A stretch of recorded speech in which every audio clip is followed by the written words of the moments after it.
नाथ का मुश्किल कुशा फरमाता है कि मेरी जरी पर आना, कोई भी तस्करा करना, लेकिन मेरी ज़ैनब की बेरिदाई का जिक्र न करना। ऐसे ही इमाम हुसैन के जरी पर जनाब अली अकबर के मसाइल पढ़ने वाला है। पुराने वक्त में किसी मुज्तहिद ने इमाम हुसैन की जरी के सामने जनाब अली अकबर के मसाइल पढ़ने शुरू किए। वहां के खुदामों ने आके हाथ जोड़ लिए, कहा यहाँ अली अकबर के मसाइल फौरन पढ़ने बंद कर दीजिए। मुज्तहिद ने पूछा क्या मेरे मुंह से कोई गलत बात निकल गई? कहा नहीं, आपके मुंह से कोई गलत बात नहीं निकली। जैसे ही आपने कहा कि अली अकबर के सीने में बर्छी का फल लगा, उधर हुसैन की जरी से खून निकलना शुरू हो गया। ये हुसैन की जरी से निकलने वाला खून कायनात को अपने अंदर न समोले। अली अकबर के मसाइल पढ़ते यहाँ फौरन बंद कर दीजिए। ऐसे ही एक जाकिर इमाम हुसैन अलैहिस्सलाम की जरी पर जनाब अली अकबर के मसाइल पढ़ के चला गया, घर चला गया, सो गया। आधी रात को किसी ने दरवाजा खटखटाया। जाकिर उठा, दरवाजे पे आया, दरवाजा खोला, देखा एक नकाबपोश मौसम दरवाजे पर खड़ी है। कहा बीबी अंदर तशरीफ लाइए। बीबी अंदर आ गई। कहा बीबी आप कौन, कैसे आना हुआ आधी रात में? कहा पहले ये बता कि आज हुसैन की जरी पे मसाइब किसके पढ़ के आया? कहा बीबी आप अपना तारुफ तो कराइए। कहा नहीं, पहले ये बता कि आज हुसैन की जरी पे मसाइब किसके पढ़ के आया? कहा बीबी मैं तो अली अकबर के मसाइब पढ़ के आया हूँ। कहा तू तो मसाइब पढ़ के यहाँ आ गया, वहां जाके देख मेरा हुसैन कब से मरकत में तड़प रहा है।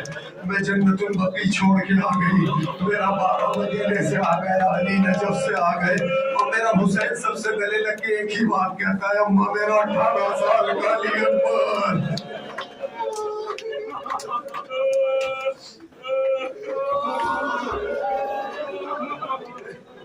छोटे से थे इमाम हुसैन, छोटे से बिल्कुल नाना की गोद में तशरीफ फरमा थे। नाना ने सवाल कर लिया एक बार की, बेटा ये बताओ कायनात में अल्लाह की सबसे बड़ी नेमत क्या है? हुसैन फरमाते नाना, अल्लाह किसी को एक खूबसूरत बेटा इनायत करे, ये कायनात की सबसे बड़ी नेमत है। रसूल पूछ लेते हैं बेटा फिर ये बताओ कायनात की सबसे बड़ी मुसीबत क्या है? नाना वो जो अल्लाह ने खूबसूरत बेटा दिया था, भरी जवानी में उसका दम से एक बाप की गोद में निकल जाए, ये कायनात की सबसे बड़ी मुसीबत है। नाना फरमाते बेटा फिर बताओ इबादत। अज़ीज़ान गिरामी, आपने उलमा से, खुतबा से, ज़ाकिरीन से सबसे सुना है बड़ा मुश्किल था इमाम हुसैन अलैहिस्सलाम के लिए इजाजत देना जनाब अली अकबर को, क्योंकि एक जवान बेटे को मरने की इजाजत देना। जनाब अली अकबर इजाजत लेने खेमे में आ गए। इमाम हुसैन से फरमाया बाबा जो भी सुबह से आपसे इजाजत लेने आ रहा है, आप उसे इजाजत दे रहे हैं, अपने बेटे को भी इजाजत दीजिए। हुसैन फरमाया क्या मांग रहे हो?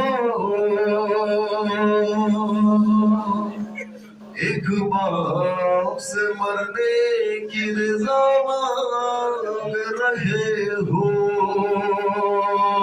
अकबर तुम्हें मालूम है क्या मांग रहे हो?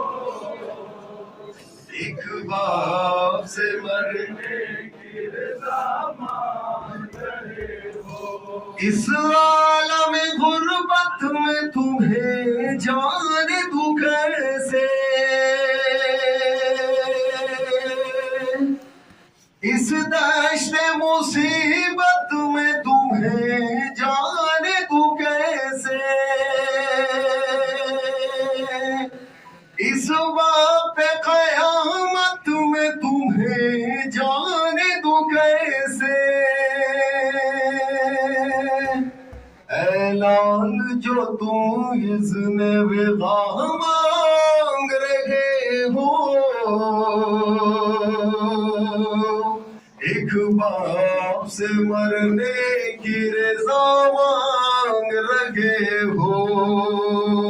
अकबर तुम्हें मालूम है क्या मांग रहे हो? एक बाप से मरने की रज़ा मांग रहे हो?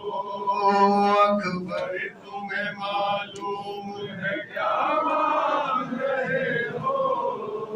एक बाप से मरने की रज़ा मांग रहे हो? अकबर तुम्हें मालूम है क्या मांग रहे हो? एक बाप से मरने की रज़ा मांग रहे हो? पर तुम्हें मालूम है क्या मांग रहे हो, एक बाप से मरने की रजा मांग रहे हो। क्या गुजरेगी इस बाप के दिल पर नहीं सोचा, तूने ये मेरी जान अली अकबर नहीं सोचा। मर जाऊंगा मैं तुझसे बिछड़ कर नहीं सोचा, तुम मुझसे ज़ईफ़ी का असा मांग रहे हो, एक बाप से मरने की रज़ा मांग रहे हो। पर तुम्हें मालूम है क्या मांग रहे हो, एक बाप से मरने की रज़ा मांग रहे हो। दिल रोता है नजरों से अगर दूर हो बेटा, किस तरह जुदाई तेरी मंजूर हो बेटा। तुम ही मेरी आंखें हो मेरा नूर हो बेटा, मुझसे मेरी आंखों की जिया मांग रहे हो, एक बाप से मरने की रज़ा मांग रहे हो। पर तुम्हें मालूम है क्या मांग रहे हो, एक बाप से मरने की रज़ा मांग रहे हो। दुनिया से गया जिस घड़ी महबूब खुदा था, नाना की ज़ियारत को तड़पता था नवासा। ऐ लाल तुझे इसलिए गालिब से थमाऊंगा, मकबूल हुई मेरी दुआ मांग रहे हो, एक बाप से मरने की रज़ा मांग रहे हो। पर तुम्हें मालूम है क्या मांग रहे हो, एक बाप से मरने की रज़ा मांग रहे हो। एक रोज तुझे आने के मांगा था भूपी ने, 18 बरस नाज़ों से पाला था भूपी ने, बेटों से भी ज्यादा तुम्हें चाहा था भूपी ने। एहसान जो ज़ैनब ने किया मांग रहे हो, एक बाप से मरने की रज़ा मांग रहे हो।